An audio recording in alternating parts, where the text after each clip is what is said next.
Welcome to the Rim Break Rodeo. We hope this video helps. In this video, I will explain how to change your door lock code. First, locate the programming button on your lock, which is typically on the interior side of the door. Make sure the door is unlocked and open. You'll also need your current master code. This initial preparation ensures a smooth and successful code change, preventing any accidental lockouts during the process.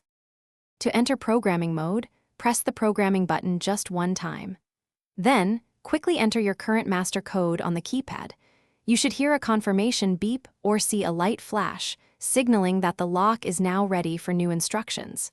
This step is crucial, as it grants you access to modify the lock settings securely.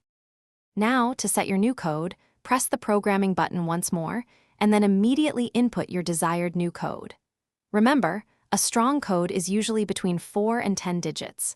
After entering it, you'll need to re-enter the exact same new code a second time for confirmation.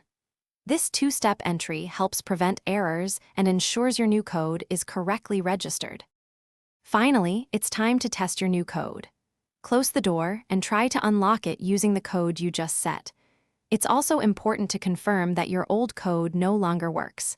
If your new code doesn't unlock the door, don't worry, simply repeat the entire process from the first step. This ensures your security is fully updated and functional. Thanks for watching. Consider subscribing if we helped you.